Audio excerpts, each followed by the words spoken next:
கிறிஸ்துவுக்குள் பிரியமானவர்களே, ஆண்டவராகிய இயேசு கிறிஸ்துவின் நாமத்தில் நான் உங்களை வாழ்த்துகிறேன். Pastor, praise Lord pastor. நான் எழுந்து நடந்துட்டேன் பாஸ்டர். ஆனால் இன்னும் ஹாஸ்பிட்டலுக்கு போகல. என்ன ஏதுன்னு பார்க்க போகல. ஜோம் பண்ணிக்கோங்க பாஸ்டர், நாளைக்கு போகலான் இருக்கேன். எனக்கு இப்போ வலி கொஞ்சம் குறைஞ்சிருக்கு, நடக்க முடியுது. ஆனாலும் இப்போ டிஸ்குன்னா ரொம்ப பெயினாக இருக்குது. ஜோம் பண்ணிக்கோங்க பாஸ்டர். நான் கர்த்தர் மட்டுமா படுத்து கிடந்தேனையே எழும்பி நடக்க செஞ்சார். தேவனுக்கு கோடான கோடி நன்றி செலுத்துகிறேன். எனக்காக நீங்கள் ஜோம் பண்ணியிருக்கீங்க, அதற்காக நன்றி பாஸ்டர். சாட்டர்டே கூட என்னால் ப்ரேயர் ஆன்லைனில் பார்க்க முடியலை. நெட்டில் சார்ஜ் இல்லை அப்படின்னு சொல்லிட்டு டேட்டா முடிஞ்சதுனால பிளெஸ்ஸிங்காக ஆண்டவர் கொடுத்த எல்லா வாக்குத்தத்த வசனங்களையும் எழுதிக்கிட்டே இருந்தேன். இதோட இது இருந்தாலும் சரி, என்னன்னாலும் சரி, எந்திரிச்சா ஆண்டவருக்காக எந்திரிக்கன்னு சொல்லிட்டு ஃபுல்லாக எழுதிட்டு இருந்தேன். மறுநாள் காலையில் அந்த மெசேஜ் நான் கேட்கும்போது எனக்கு ஒரு பலன் உண்டானுச்சு. ஏசு இப்போ நீங்கள் பலவீனமாக இருந்தீங்கன்னா கூட ஆண்டவர் அந்த உங்களுக்கு சுகம் தராருன்னு சொல்லி நீங்கள் பேசுனீங்க. அப்புறம் நம்மகிட்ட உள்ள அந்த வீக்னஸ்லாம் சொல்லிட்டு ஆண்டவர்கிட்ட நான் அழுதேன். ஏசப்பா, நான் எல்லாரோடையும் சமாதானமாக தான் இருக்கிறேன், ஆண்டவர் யாருமே என் கூட பேச மாட்டேங்கிறாங்க அப்படின்னு சொல்லி நான் ஃபீல் பண்ணி அழுதேன். அன்னைக்கு சாயங்காலமே நான் ஒரு 15 இயர்ஸாக சர்ச்சுக்கு போயிட்டு இருந்தேன். அங்கே போகாமல் 3 இயர்ஸ் இப்போ போகிறதில்ல. அவங்களே எனக்கு ஃபோன் பண்ணி என்னை விசாரித்தாங்க சாயங்காலம். அது எனக்கு ரொம்ப ஆறுதலாகவும் பலனாகவும் இருந்துச்சு. ஒரு 5 வருஷத்துக்கு முன்னாடி நான் வரும்போது சுவிசேஷம் சொல்லிட்டு வந்தேன். குழந்தை இல்லாதவங்களுக்கு ஏசப்பா கொடுப்பாங்கன்னு சர்ச்சில் உள்ள அவங்க கான்டாக்ட் நம்பரும் கொடுத்துட்டு நானும் ஃபோன் பண்ணி அந்த பொண்ணுகிட்ட பேசினேன். ஏசப்பா கொடுப்பாரு உங்களுக்குன்னு. நான் நேற்று ஒரு திருச்சிக்கு எங்கள் வீட்டுக்கார் 12 o'clock கூட்டிகிட்டு போனாங்க காரில். கூப்பிட்டு போயிட்டு ஒரு ஃபங்க்ஷன் அந்த தவிர்க்கவே முடியாமல் போக வேண்டியது. ஆனால் அதை எழும்பி காலை வச்சோன்னே கொஞ்சம் நடமாட்டம் இருக்கும்போதே கூட்டிகிட்டு போயிட்டாங்க. அங்கே போயிட்டு ரிட்டன் வரும்போது அந்த கடையில் அவங்க ஒரு டிஃபன் கடை போட்டிருந்தாங்க. அது அடையாளமே தெரியாமல் இருந்துச்சு. எந்த இடம்னு வீடெல்லாம் புதுசாக கட்டி பெருசாக இருந்தாலும் தெரியல. அவங்ககிட்ட போய் விசாரித்த போது அவங்களுக்கு ஒரு பெண் குழந்தையும் ஒரு பையனையும் ஆண்டவர் கொடுத்தாராம். ஆண்டவருடைய நாமத்தை மகிமைப்படுத்துகிறேன். மட்டுமா ஆண்டவர் ஜெபத்தை கேட்டு பழைய காரியங்கள் இல்லெல்லாம் ஆண்டவர் ஒவ்வொன்றா நிறைவேற்றிட்டு வர்றதை என் கண்கள் காணும்படியாக செஞ்சார். தேவனுக்கு கோடான கோடி நன்றி செலுத்துகிறேன் பாஸ்டர். என்னை விட்டு ஒதுங்கி போனவங்க எல்லாரும் நேற்று ஈவினிங்குள்ளே என்கிட்ட பேசினாங்க. இன்னைக்கு எங்கள் அம்மா அப்பா என்னை பார்க்க வந்துட்டு போனாங்க பாஸ்டர். கர்த்தருக்கு கோடான கோடி நன்றி. செபிச்சிங்க நீங்கள். எனக்கு ஒரு 3 வருஷமாக நீங்கள் என்னை ஜெபத்தில் தாங்குறீங்க. நல்ல கவுன்சிலிங் கொடுத்து என்னுடைய வாழ்க்கையில் இதெல்லாம் முடியாது அப்படின்னு நான் நினைக்குவேன். அந்த காரியங்களெல்லாம் ஆண்டவரும் நீங்கள் உங்கள் மூலமாக ப்ராஃபஸியாக சொல்லி பலப்படுத்தி எல்லாத்தையும் கர்த்தர் சக்ஸஸ்ஃபுல்லாக ஓரளவு இப்போது எல்லாத்துடைய சக்ஸஸையும் நான் பார்க்குறதுக்கு தேவன் உங்களை கொண்டு என்கிட்ட இடைப்பட்டார். இல்லைன்னா என்றோ நான் அழிஞ்சு போயிருந்திருப்பேன். மட்டுமா நிர்மூலமாகாமல் தேவன் தூதனை போல் உங்களை வச்சிருக்காரு.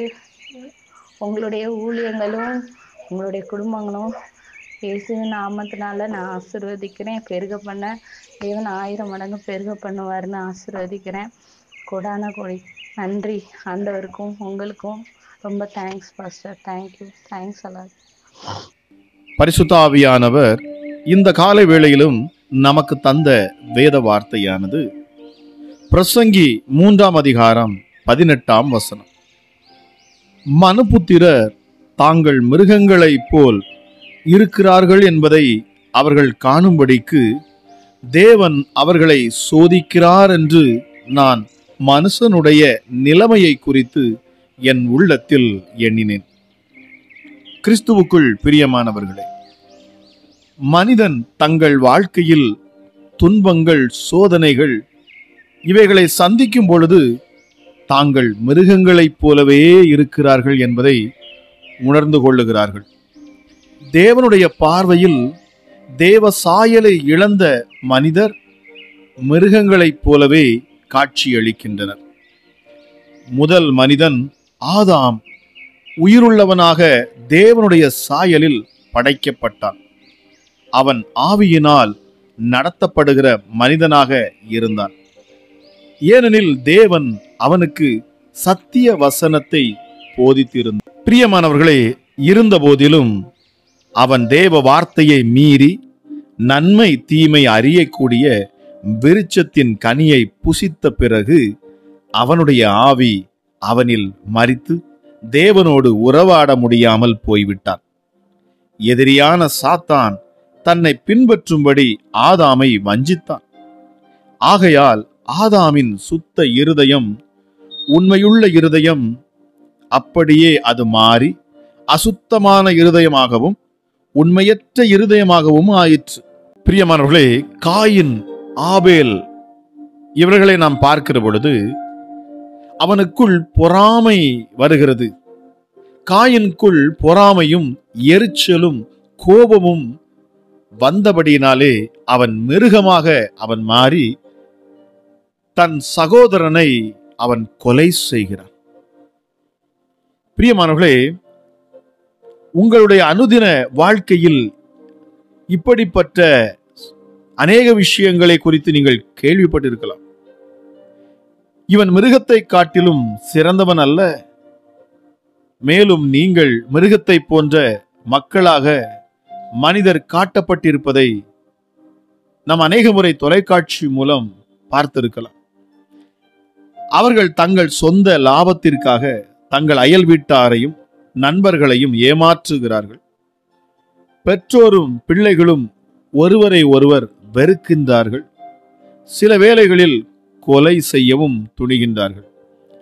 இப்படிப்பட்ட தீய செயல்களில் மக்கள் ஈடுபடுவதற்கு காரணம் அவர்களுடைய ஆவி, ஆத்துமா அவர்களை ஆட்கொள்ளுவதன் மூலம் தங்கள் பாவங்களின் நிமித்தம் தேவ சாயலை இழந்து போகிறார்கள்.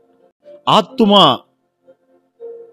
சரீரம் உள்ள மிருகங்களைப் போல் மாறுகிறார்கள். அப்படிப்பட்ட மனிதர் பரலோகத்தில் பிரவேசிப்பது இல்லை என்று வேதம் சொல்கிறது. தேவனை அப்பா பிதாவே என்று அழைக்க முடியாமலும் அவர்கள் காணப்படுகிறார்கள். இந்த காரணத்திற்காக இயேசு மிருகங்களைப் போன்ற மக்களை ரட்சிப்பதற்காக அவர் ஒரு மாட்டுத் தொழுவத்திலே அவர் பிறந்தார். பிரியமானவர்களே, பொல்லாத மிருக அந்த இருதயம் கொண்ட அந்த ஜனங்கள் இயேசு கிறிஸ்துவை கொடூரமாக அவர்கள் சித்திரவதை செய்து இயேசுவையும் கொலை செய்தார்கள். இந்த கொடூரமான மனுஷர்களுக்காக மிருகத்தை போல மாறுகிற இந்த மனுஷனை முழுவதுமாக விடுதலையாக்க வேண்டும். அவனுடைய பாவத்திலிருந்து அவனை விடுதலையாக்க வேண்டும். அவனுடைய இந்த மிருகத்தனமான இந்த கோபம், எரிச்சலின் நிமித்தமாக அவன் நரகத்துக்கு போய்விடக், பாவத்தில் சிக்கிவிடக் கூடாது என்பதற்காகவே இயேசு கல்வாரி சிலுவையிலே அவர் தம்மை தாமே பலியாக ஒப்புக் கொடுத்தார். இதை கேட்டுக்கொண்டிருக்கிற தேவ ஜனமே, நமக்குள் வருகிற எரிச்சல், கோபம், பொறாமை, பெருமை நம்முடைய எண்ணங்களையும் நம்முடைய சிந்தனைகளையும் அது மாற்றுகிறது. பிரியமானவர்களே, இந்த நாளிலே நாம் அதை ஆராய்ந்து நாம் தேவ சமூகத்துக்கு முன்பதாக நாம் நின்று, ஆண்டவரே, மிருகத்தனமான எண்ணங்கள் எனக்குள் வரக்கூடாது. நான் உம்முடைய சாயலிலே நான் படைக்கப்பட்டு இருக்கிறேன். ஆக இந்த மிருகத்தனமான இந்த எண்ணங்கள் என்னை விட்டு அகண்டு போகட்டும் என்று சொல்லி உம்முடைய சமூகத்தில் என்னை நான் ஒப்புக் கொடுக்கிறேன். அப்பா, இயேசு கிறிஸ்து சொல்லுகிறார், பொல்லாதவர்களாகிய நீங்களே உங்கள் பிள்ளைகளுக்கு நல்ல ஈவுகளை கொடுக்க அறிந்திருக்கிற பொழுது பரம தகப்பனாகிய நான் மனுஷனை பொல்லாதவனாகவே வேதம் சித்தரிக்கிறது. ஆனால் இந்த பொல்லாத மனுஷனுக்குள் தேவனுடைய சாயல் இருக்கிறது. இந்த பொல்லாத மனுஷனுக்குள்ளதான் விலையேறப்பட்ட பொக்கிஷமாகிய அவனுடைய ஆத்துமா இருக்கிறது. ஆக ஆண்டவராகிய இயேசு தான் படைத்து தான் உருவாக்கி தான் உண்டாக்கின இந்த மனிதன் மிருகத்தை போல பிசாசுக்கு கீழ்ப்படிந்து அவன் அதற்கு அடிமையாகி கடைசியாக அவன் நரகத்துக்கு போகக்கூடாது என்பதற்காக ஆண்டவராகிய இயேசு கிறிஸ்து சிலுவையிலே தம்மை தாமே அவர் பலியாக ஒப்புக் கொடுத்தார். அவரை கொடூரமாக கொலை செய்தார்கள். அவருடைய தலையிலே அவருடைய சிரசிலே முள்முடியை சூட்டினார்கள். மிருகத்தனமான காரியங்கள் அங்கே செயல்பட்டதை நம்மால் பார்க்க முடிகிறது. கைகளிலே ஆணிகளை கடாவினார்கள். குற்றமற்ற மாசற்ற ஒரு பாவம் செய்யாத அறியாத அந்த தெய்வத்தை சிலுவையிலே அவர்கள் அறைந்து கொலை செய்தார்கள். ஆனாலும் அவர் தம்முடைய பிள்ளைகளுக்காகவே இப்படிப்பட்ட கொடூர எண்ணங்கள் கொண்ட மனிதனை மீட்கும்படியாகவே அவர்தாமே சிலுவையிலே தம்மையே அவர் தியாகமாக ஒப்புக் கொடுத்தாராம். எல்லாம் அவருடைய சாயல்ல படைக்கப்பட்ட மனுஷர்கள் மீண்டும் அவருடைய சமூகத்துக்கு வர வேண்டும் என்பதற்காகவே, மீண்டும் அவர்கள் அந்த உன்னதமான அந்த பரலோக அனுபவத்தை அவர்கள் ருசிக்க வேண்டும் என்பதற்காக, ஆதாம் எதை இழந்தானோ அந்த மகிமையை மீண்டும் பெற்றுக்கொள்ள வேண்டும் என்பதற்காக, இதை கேட்டுக்கொண்டிருக்கிற உங்கள் வாழ்க்கையிலே காணக்கூடிய கோபங்கள், எரிச்சல்கள், பொறாமைகள், பெருமைகள் எல்லாவற்றையும் உங்களை விட்டு களைந்து போடுங்கள். நிச்சயமாகவே இந்த நாளிலே என் தேவன் உங்களை அவர் மன்னித்து அவர் உங்களை ஜெபிக்கலாமா? எங்கள் அன்பின் பரலோக தகப்பனே, இந்த காலை வேளைக்காக உமக்கு நன்றி செலுத்துகிறேன் அப்பா. கிருபையும் இரக்கமுள்ள தெய்வமே, இந்த நாளில் நீர் கொடுத்த வார்த்தைகளுக்காக நன்றி செலுத்துகிறேன். கல்லான இருதயத்தை எடுத்து போட்டு சதையான இருதயத்தை பொருத்துகிறவரே ஆண்டவர் நீர். எங்கள் ஜெபங்களை கேட்கிறவரே உமக்கு நன்றி செலுத்துகிறேன் அப்பா. அளவில்லாத உடைய கிருபைக்காக நன்றி சுவாமி. இயேசுவே, உம்முடைய நாமம் வல்லமையுள்ளது. நீர் உம்முடைய பிள்ளைகளை பொல்லாத இப்பிரபஞ்சத்தின் நின்று மீட்கும்படி நீர் இந்த பூமிக்கு வந்தீரப்பா. இப்பிரபஞ்சத்தின் அதிகாரியிடத்திலிருந்து உம்முடைய பிள்ளைகளை மீட்கும்படி நீர் இந்த பூமிக்கு வந்தீர். உமக்கு கோடா கோடி நன்றி செலுத்துகிறோம். பாவத்திலும் சாபத்திலும் உழண்டு கிடந்த எங்களை ரட்சிக்க நீர் இந்த பூமிக்கு வந்தீர்.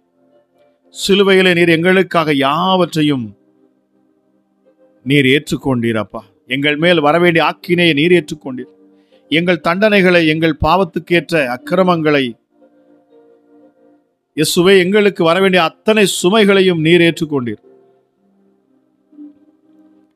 எங்களை மீட்டு எங்களை விடுதலை ஆக்கினீர். அதற்காக உம்முடைய இரத்தத்தை நீர் சிந்தினீர் அப்பா. நன்றி பரிசுத்த ஆவியானவரே, உமக்கு நன்றி செலுத்துகிறேன். இந்த அதிகாலை வேளையிலும் சுவாமி, அநேகர் வாழ்க்கையிலே ஆசீர்வாதங்கள் இல்லாதபடி செயல்படுவதற்கு காரணம் அவர்களுக்குள் இருந்து செயல்படுகிற இந்த மிருகத்தனமான இந்த எண்ணங்களே, மிருகத்தனமான கிரியைகளே என்று இந்த காலை வேளையிலும் அப்பா நீர் பேசுகிறீர் சுவாமி. பொல்லாத பிரபஞ்சத்தில் கிரியை செய்து கொண்டிருக்கிற பொல்லாத ஆவிகளுக்கு கீழ்ப்படிந்து அதன்படி நடந்து தங்கள் ஆவி ஆத்துமாவை விற்று போட்ட எத்தனையோ நபர்கள் இந்த நாட்களிலே அவர்கள் பெருகி வருகிறார்கள். எசப்பா, ஒவ்வொரு பிள்ளைகளையும் விடுதலையாக்கும்படி நீர் உம்முடைய பிள்ளைகளை நீர் துரிதமாய் செயல்படுத்துகிறீர். உமக்கு நன்றி செலுத்துகிறேன். உம்முடைய பிள்ளைகளை நீர் கூட்டி சேர்க்கிறீர். பொல்லாத காலத்திற்குள் உம்முடைய பிள்ளைகள் வந்து கொண்டு இருக்கிறாங்க சுவாமி.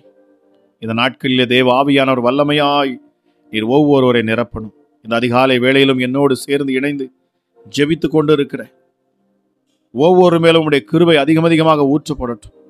ஒருவேளை தங்கள் பிள்ளைகளுக்காக, தங்கள் கணவருக்காக, மனைவிக்காக, தங்கள் பெற்றோருக்காக ஜெபித்து கொண்டு இருக்கலாம்.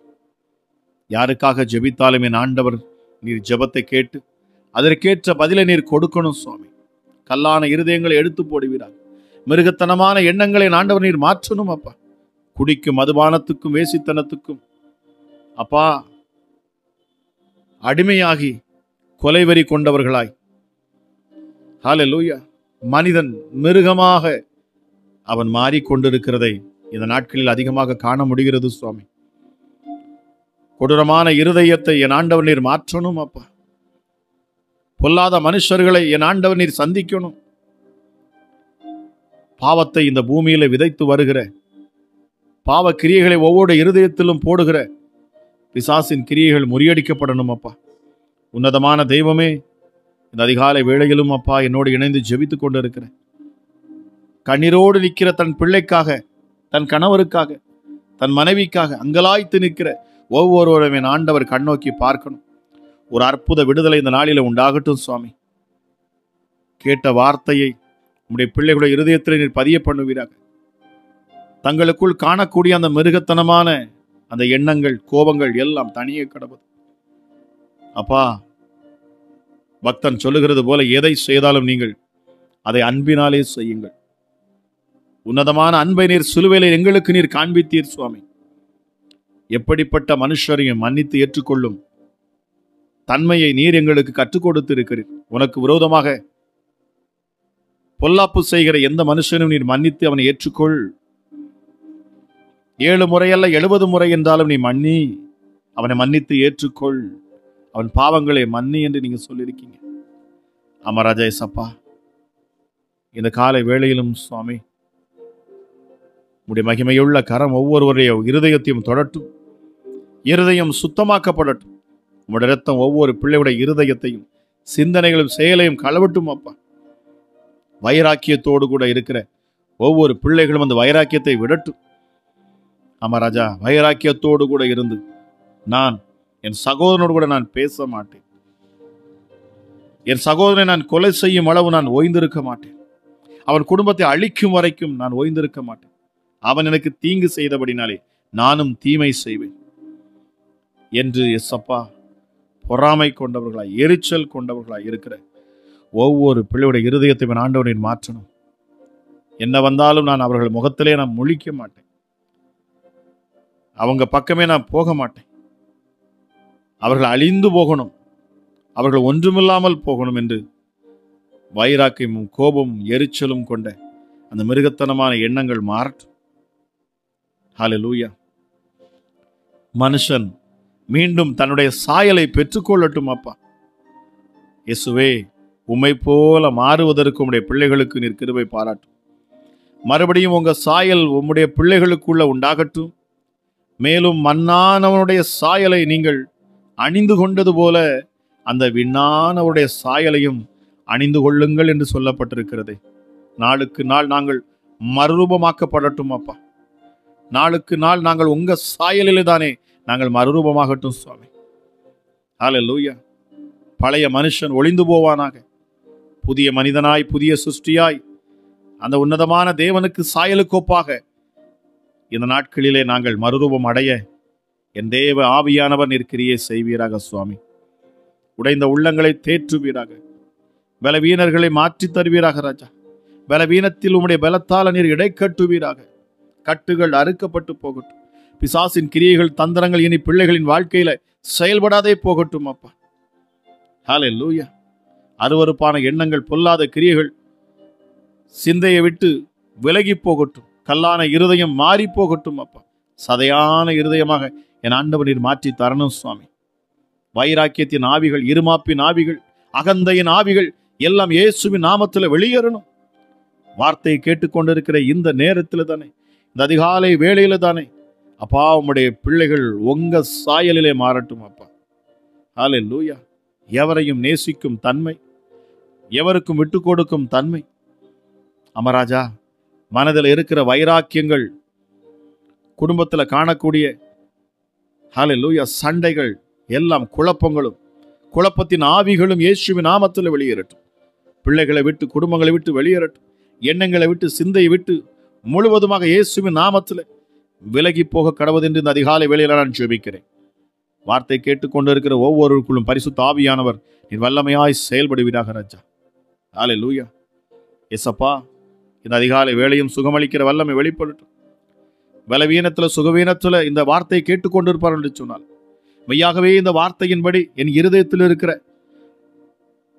மன்னிக்க முடியாத தன்மைகளை நான் மாற்றிக்கொள்ளுகிறேன். என் சகோதரனை, சகோதரியை நான் மன்னிக்கிறேன். என் கோபத்தை நான் விட்டுக் கொடுக்கிறேன். தேவ சாயலில் தானே நான் மாற விருப்பம் கொள்ளுகிறேன் என்று யாரெல்லாம் அப்பா உம்முடைய சமூகத்தில் நின்று ஜெபிக்கிறார்களோ என் சத்துருவை நான் நேசிப்பேன், கர்த்தருடைய வார்த்தைக்கு அவருடைய கற்பனைக்கு நான் கீழ்ப்படிவேன் என்று சொல்லி இந்த அதிகாலை வேளையிலும் யாரெல்லாம் பொருத்தனையோடு ஜெபிக்கிறார்களோ அவர்கள் சரீரத்தில் காணக்கூடிய பொல்லாத வியாதிகள் அவர்களை விட்டு நீங்கி போக கடவுது. அமராஜேசப்பா, ஹல்லேலூயா. ஒருவன் சிறு குழந்தையை போல மாறாவிட்டால் அவன் பரலோக ராஜ்யத்தில் நுழைய முடியாது என்று சொல்லப்பட்டிருக்கிறது.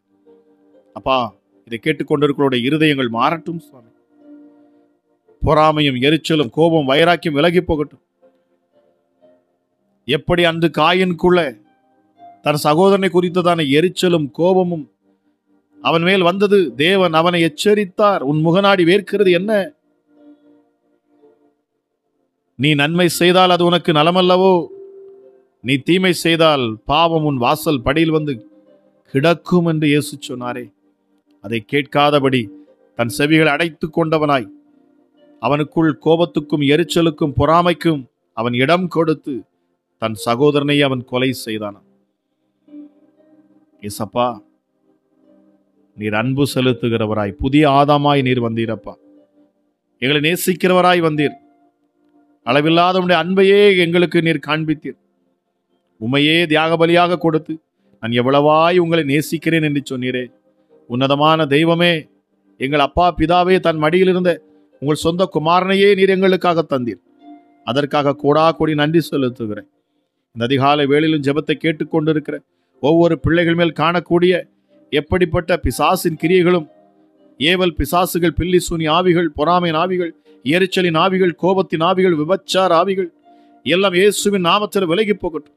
எப்படிப்பட்ட அடிமைத்தனத்திற்குள் பிள்ளைகள் காணப்படுவார்கள் என்று சொன்னாலும் இந்த அதிகாலை வேளையில் இந்த ஜெபத்தை கேட்டுக்கொண்டிருக்கிற பொழுது ஒரு முழு விடுதலை உடைய பிள்ளைகளுக்கு உண்டாகணும் சுவாமி.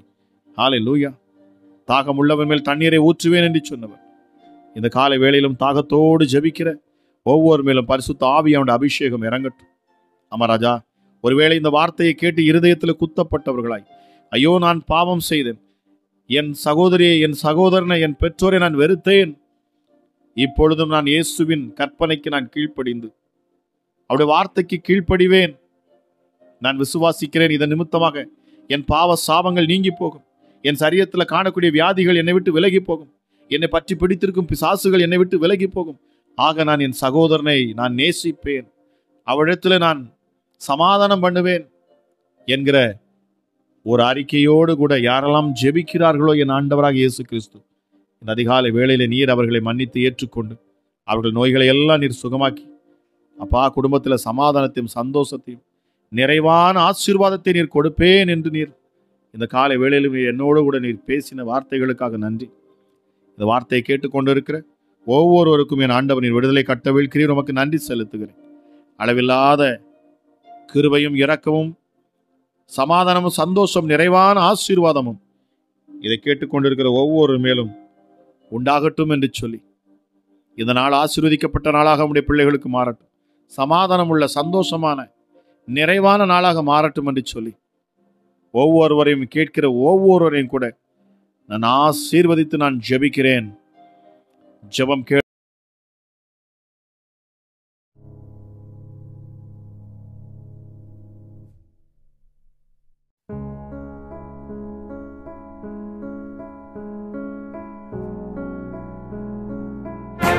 இயேசுவே உங்க இரத்தத்தில் வல்லமை உள்ளது, இயேசுவே உங்க இரத்தத்தில் மகிமை உள்ளது.